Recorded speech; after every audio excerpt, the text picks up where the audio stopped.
नमस्कार दोस्तों, जय हिंद, वंदे मातरम। स्वागत है आपका अपने टीटी फैमिली शिक्षकों के परिवार जायसवाल कोचिंग सेंटर पर, पावर्ड बाय शिक्षा ही प्रकाश है। दोस्तों, आज की क्लास में हम बात करने वाले हैं आपके सीडीपी प्रैक्टिस सेट की बात करेंगे।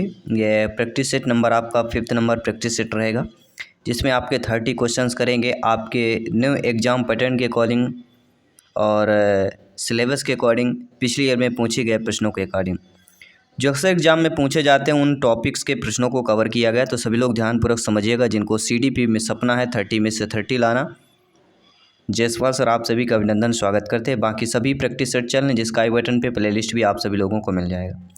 चलिए शुरुआत करते हैं। प्रश्न हमारा दिया गया है, पहला प्रश्न है जो सीटेट में अक्सर इस टाइप के प्रश्न पूछे जाते हैं कि विजय विद्यालय में अपना लंच बॉक्स लाना भूल गया तथा यह कहते हुए दोस्त से उसका लंच साझा करने के लिए कहा, तुम्हें आज अपना लंच मेरे साथ साझा करना चाहिए क्योंकि कल मैंने तुम्हारे साथ अपना लंच साझा किया था। दो दोस्तों के बीच ये वार्तालाप के बारे में प्रश्न पूछा गया है कि लॉरेंस कोहलबर्ग के नैतिक विकास के सिद्धांत के अनुसार यह कथन किस अभिविन्यास प्रारूपों का हो जाएगा। कानून व्यवस्था, पश्च परंपरागत, आज्ञा पालन, पूर्व परंपरागत, अच्छा होना, परंपरागत, आदान प्रदान या परंपरागत हो जाए। तो आप सभी लोग जानते हैं जिन लॉरेंस कोहलबर्ग के सिद्धांत में, जिसमें दो विद्यार्थियों के बीच जो है, दो दोस्तों के बीच जो है साझा करने की बात की जा रही है।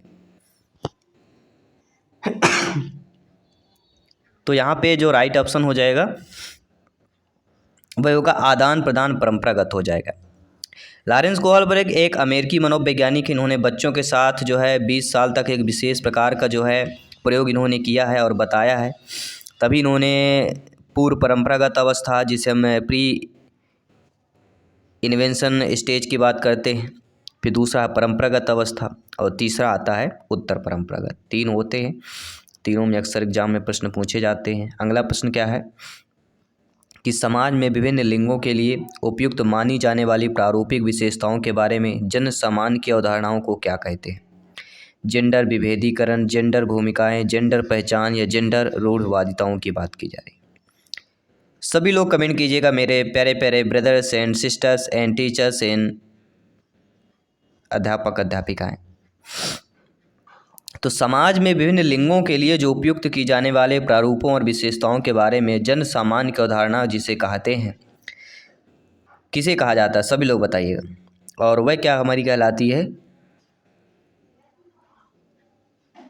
जेंडर रूढ़वादिताएं। जी हाँ, समाज में जो विभिन्न लिंगों पे उपयुक्त माने जाने वाली प्रारूप है, जो विशेषताओं के बारे में जन सामान्य अवधारणाओं को जेंडर रूढ़वादिता बोला जाता है। भी ऑप्शन सही हो जाएगा। और सभी लोग जानते हैं जब विभिन्न लिंगों की बात की जाएगी तो लिंगों का मतलब होता है जेंडर, ठीक है, इंग्लिश में। तो जेंडर रूढ़वादिता जो होगा वह सही हो जाएगा। इसके बाद अगला प्यारा सा प्रश्न पूछा जा रहा है, सभी लोग ध्यानपूर्वक कमेंट कीजिएगा। इसी प्रकार के प्रश्न पूछे जाते हैं कि हाल ही में पाठचर्या में ऐसी कहानियों को शामिल करने के लिए विवेकशील प्रयास किया गया है जिसमें पिता घर के कार्यों में लगा रहता है, माता साहसी गतिविधियों को करती है। यह कदम किस लिए होगा, यह कदम किस लिए महत्वपूर्ण होगा। ये जेंडर पक्षपात को सशक्त बनाता है, जेंडर रूढ़वादिता को समान करता है, ये जेंडर स्थिति को प्रोत्साहित करता है, या कह सकते हैं जेंडर को विभेदीकरण को बढ़ाता है। तो प्रोत्साहित पेडागोजी माना जाता है शब्द में, सभी लोग जानते हैं। लेकिन जो हमारा कह रहा है कि ऐसी कहानियों को शामिल करना जिसमें विवेकशील प्रयास किया गया है, पिता जो है घर के कार्यों में, माता साहसी गतिविधियों में, तो ये क्या हो जाएगा, ये जेंडर रूढ़वादिता को समान करता है। क्या है, सही होगा, सभी लोग बताइए। बिल्कुल सही नहीं होगा। क्यों नहीं सही होगा, क्योंकि ये जेंडर विभेदीकरण को बढ़ावा देता है। ये समाज में व्याप्त जो कुरीतियाँ जो पीढ़ी दर पीढ़ी स्थानांतरित होती रहती हैं, इसकी सामाजिक मान्यता न होते हुए भी हमारा समुदाय वर्ग इसे मान्यता प्रदान करता है। तो ये विभेदीकरण को बढ़ा रहा है। इसके बाद अगला प्रश्न, वाइगोस्की के अनुसार जब एक वयस्क बच्चे के निष्पादन के वर्तमान स्तर को सहयोग द्वारा विस्तारित करता है तो उसे क्या कहते हैं। ये सीटेट में आया हुआ प्रश्न है, ध्यान दीजिएगा। तो वाइगोस्की के अनुसार जब वयस्क बच्चों के निष्पादन के वर्तमान के स्तर को सहयोग द्वारा विस्तारित करता है तो उसे क्या कहा जाता है। खोजपूर्ण अधिगम, समीपस्थ विकास का छेद, पाढ़ या ढांचा, अंतः व्यक्तिनिष्ठता। सभी लोग बताइएगा मेरे प्यारे प्यारे भाइयों के प्यारी प्यारी बहनें, गृहिणी, brother, sisters and teachers. Right option क्या होगा दोस्तों? सभी लोग बताइएगा। तो राइट ऑप्शन दोस्तों हमारा आ चुका है,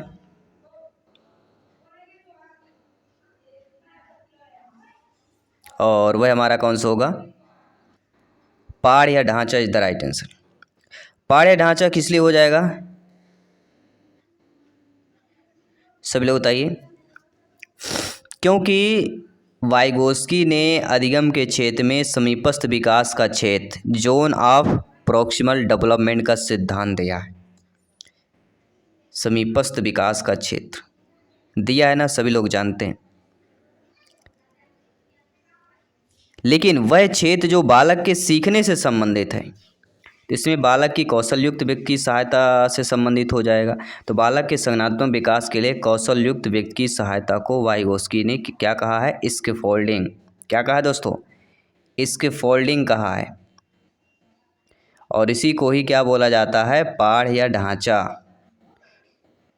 तो स्कैफोल्डिंग याद रखिएगा।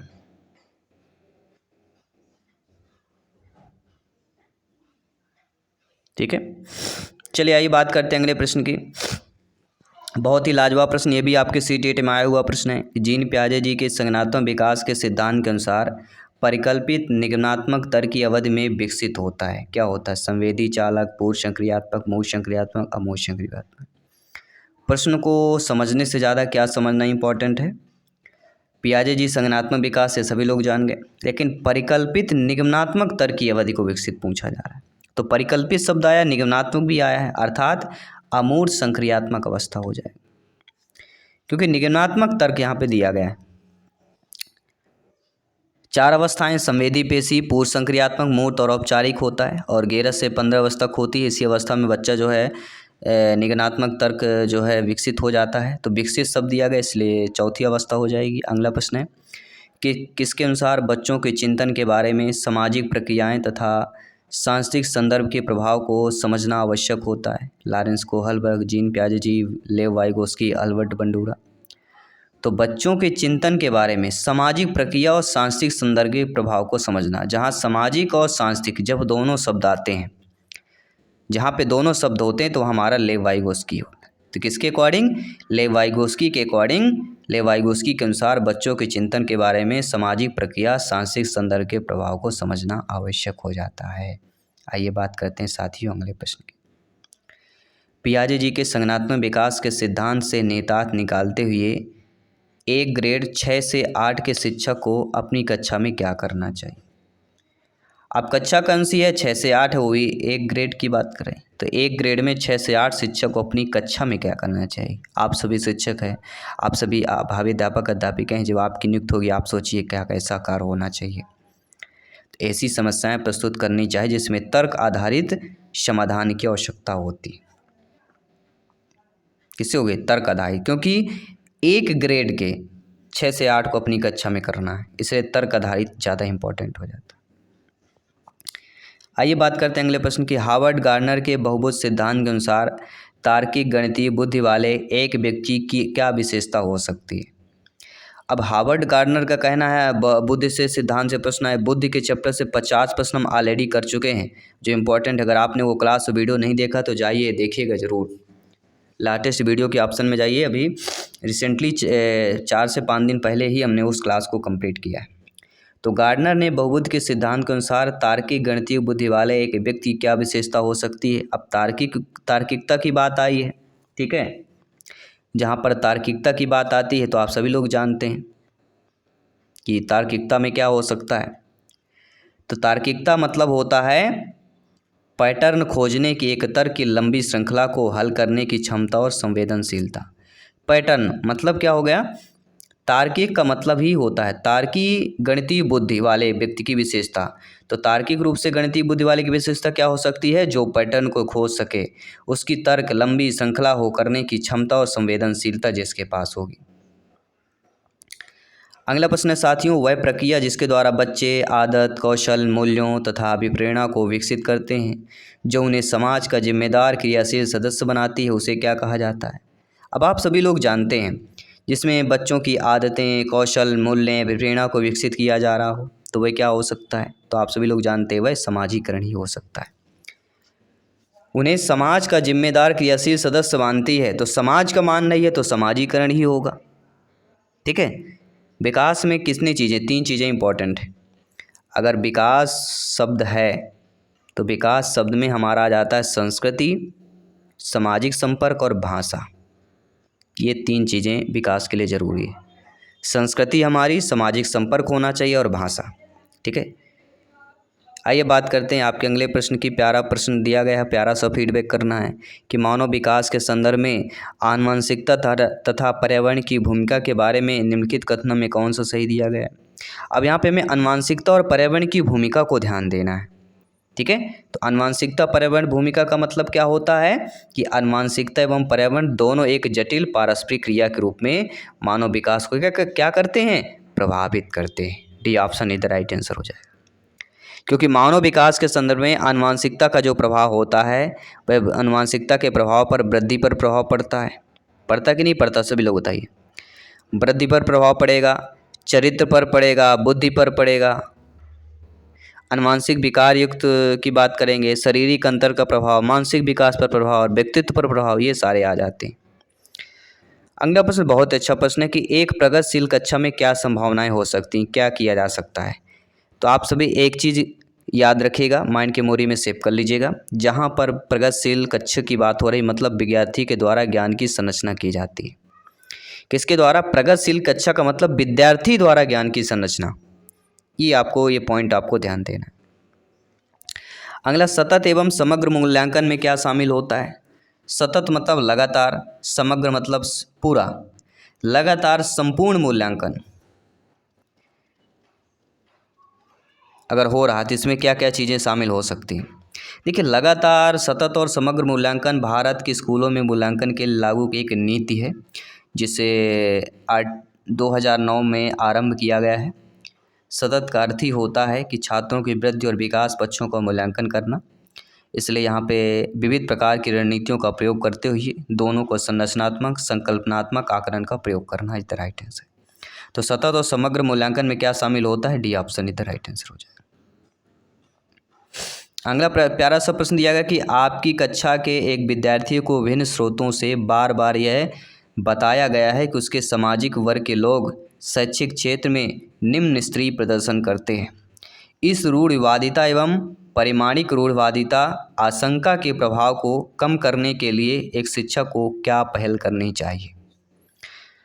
अब देखिए, अपनी कक्षा के एक विद्यार्थी को, जब आपकी नियुक्त होगी, आप ही की कक्षा का एक विद्यार्थी है जो विभिन्न स्रोतों के बार बार यह बताया गया कि उसके सामाजिक वर्ग के लोग शैक्षिक क्षेत्र में निम्न स्थिति प्रदर्शित करते हैं। यानी आपका जो सामाजिक वर्ग है वह शैक्षिक के तौर पर जो है निम्न स्तरीय उनका प्रदर्शन रहता है, यानी कि उनका बढ़ावा नहीं दे रहे। तो इस रूढ़िवादिता और परिणामिक रूढ़िवादी आशंका के प्रभाव को कम करने के लिए एक शिक्षक को क्या पहल करनी चाहिए? तो ऐसे विद्यार्थी जिनका समाज, जिनका कल्चर जो है शैक्षिक क्षेत्र में निम्न स्तरीय प्रदर्शन है, ये चीज़ हमें ध्यान देना है। तो उसके लिए सबसे क्या जरूरी होगा शिक्षक के रूप में कि विभिन्न सामाजिक वर्गों के रोल मॉडल से संबंधित कहानियाँ और उदाहरण को प्रस्तुत करना चाहिए। अगर आप पढ़ेंगे तो समाज में आगे बढ़ेंगे, ऐसी ऐसी चीज़ें आप करेंगे। ठीक है। अगला प्रश्न है, एक समावेशी कक्षा में शिक्षक को क्या करना चाहिए? पहले ही प्रश्न पर उत्तर हमारा क्लियर होगा। जब कोई समावेशी कक्षा है, समावेशी कक्षा में शिक्षक क्या करते हैं कि यह विश्वास करना चाहिए शिक्षकों के कि प्रत्येक बच्चे में अपनी योग्यता और शक्ति के अनुसार सीखने की क्षमता होती है, क्योंकि समावेशी कक्षा है। आपके लिए सभी विद्यार्थी, बालक बालिकाएं समान हैं। अगला, एक विद्यार्थी कक्षा में निम्नलिखित लक्षण प्रदर्शित करती है। कोई विद्यार्थी है, बालिका है, बालक है, जो इस प्रकार से जो है कक्षा में लक्षण जो है उनका प्रदर्शित होता है कि पढ़ने के प्रति चिंता, शब्दों या अक्षरों को पहचानने में कठिनाई, निम्न स्तरीय शब्दावली कौशल, पहले पढ़े हुए पाठ को समझने याद करने में कठिनाई हो, तो ये किसके सूचक होंगे? तो इस प्रकार की चीज़ें जब दी जाती हैं तो इस प्रकार के जो सूचक हो जाता है वह होता है अधिगम असक्ता वाले विद्यार्थी, क्योंकि पढ़ने के प्रति चिंता, शब्दों अक्षरों को पहचानने में कठिनाई, निम्न सी शब्दावली कौशल है, पाठ पढ़े हुए पाठ को समझने और याद करने में कठिनाई हो रही, मतलब अधिगम असक्तता वाले विद्यार्थी कैटेगरी पर आ जाएंगे। अगला प्रश्न है कि एक शिक्षक एक समावेशी कक्षा में विशेष योग्यता वर्ग वाले अधिगमकर्ताओं की आवश्यकताओं को किस प्रकार से बता सकते हैं या संशोधित कर सकता है। तो शिक्षक जो है एक समावेशी कक्षा में विशेष योग्यता वर्ग वाले अधिगमकर्ताओं की आवश्यकता की बात की जा रही है। समावेशी कक्षा है लेकिन विशेष योग्यता वाले वर्ग के अधिगमकर्ताओं की आवश्यकता को किस प्रकार से संशोधित किया जा सकता है। जब विशेष प्रकार चूंकि दिया गया है इसलिए विद्यार्थियों को निर्देश देने के लिए एक रूप तरीकों का प्रयोग करना। इसे सीटेट में पूछा गया प्रश्न था। अगला प्रश्न है एक शिक्षिका अपनी कक्षा में सृजनात्मक विद्यार्थियों को किस प्रकार से प्रोत्साहित कर सकती है। आपकी कक्षा में सृजनात्मक विद्यार्थी हैं उनको प्रोत्साहित करना है, तो कहीं ना कहीं अनेक परिप्रेक्ष्यों को प्रोत्साहित करके और मूल विचारों को महत्व देकर प्रोत्साहित किया जा सकता है। इसके बाद जो अगला प्रश्न है बहुत ही अच्छा प्रश्न है कि निम्नलिखित में से कौन सा कारक कक्षा में सार्थक अधिगम का पक्ष लेता है। तो ऐसा कारक जो सार्थक अधिगम का पक्ष ले वह होगा विषय वस्तु तथा बच्चों के संपूर्ण कुशल क्षेम एवं अधिगम प्रति सराकोर रखना। डी ऑप्शन इधर राइट आंसर हो जाएगा। आई होप सभी लोग समझ गए होंगे। ठीक है, आइए बात करते हैं अगले प्रश्न की। अगला प्रश्न है निम्नलिखित में से कौन सा जो है प्रभावशाली समस्या समाधान रणनीति का उदाहरण होगा। अब प्रश्न दिया गया हमारा प्रभावशाली समस्या समाधान रणनीति पूछा जा रहा है। ठीक है, तो प्रभावशाली समस्या समाधान रणनीति का एग्जाम्पल्स बताना है जो प्रभावकारी हो, कैसा हो, समस्या समाधान की रणनीति हो। मतलब समस्या को साधन साध्य विश्लेषण अनेक उपलक्ष्यों में विभाजित कर दिया जाए। जब समस्या साधन साध्य को विश्लेषण को अनेक उपलक्ष्यों में विभाजित किया जाएगा तो वह आसान हो जाएगा। इसलिए प्रभावशाली समस्या का कोई भी समस्या समाधान की रणनीति बेस्ट यही है, उसको क्या करना चाहिए, विभाजित करना चाहिए, टुकड़ों में बांट देना चाहिए। निम्नलिखित में से कौन से शिक्षण अधिगम के लिए प्रभावशाली शिक्षण प्रणाली नहीं होगी। यानी आपके लिए जानना जरूरी कि शिक्षण अधिगम के लिए प्रभावशाली शिक्षण प्रणाली क्या क्या होनी चाहिए। यानी कि बच्चों को अंतर्दृष्टि के द्वारा अनुमान लगाने के लिए प्रोत्साहित करना, प्रयोग पर्यवेक्षण, संवाद परिचर्चा ये होनी चाहिए। लेकिन दिए गए ज्ञान को दोहराने पर ध्यान केंद्रित करना यह एक शिक्षण अधिगम के लिए प्रभावशाली शिक्षण प्रणाली नहीं होगी। बाकी ये तीनों प्रभावशाली शिक्षण प्रणाली हो जाएंगी। अगला प्रश्न है शिक्षक कक्षा में पढ़ने में ध्यान ना देने वाले बच्चों से किस प्रकार का बर्ताव कर सकते हैं। देखिए जब आप जाएंगे क्लास में पढ़ाएंगे तो कुछ ऐसे भी बच्चे मिलेंगे जो बच्चे पढ़ने में ध्यान नहीं देते हैं। तो एक शिक्षक रूप में किस प्रकार का आपको बर्ताव करना चाहिए उस कक्षा में उन बालकों से बात करना चाहिए, उनकी अरुचि का कारण जानने की कोशिश करना चाहिए। ये सीटेट में आया हुआ प्रश्न है। अगला प्रश्न है संरचनावादी उपागम बताता है कि ज्ञान की संरचना के लिए अत्यंत आवश्यक है। देखिए जो संरचनावादी उपागम होते हैं वे क्या बताते हैं कि ज्ञान की संरचना के लिए अत्यंत आवश्यक क्या होता है। तो ज्ञान की संरचना के लिए अत्यंत आवश्यक विद्यार्थी व पूर्वाज्ञान। जो विद्यार्थी का पूर्व ज्ञान होता है उसने जो पहले सीखा है वो बहुत ही ज़्यादा इम्पोर्टेंट हो जाता है। अगला प्रश्न है बच्चे अनेक घटनाओं के बारे में सहजानुभूत सिद्धांत की संरचना करते हैं। इस पृष्ठभूमि में एक शिक्षक को क्या करना चाहिए। बच्चे हैं, क्रिएटिविटी तो करेंगे ही करेंगे। तो बच्चे अनेक घटनाओं के बारे में सहजानुभूत सिद्धांत की संरचना कर रहे हैं। तो इस पृष्ठभूमि में शिक्षक के लिए क्या करना चाहिए। तो एक शिक्षक के तौर पर जो आपका कर्तव्य होता है कि संवाद के द्वारा बच्चों की इन अवधारणाओं को चुनौती देनी चाहिए, क्योंकि अनेक घटनाओं के बारे में बच्चे जो है सहजानुभूत सिद्धांत की संरचना कर रहे हैं।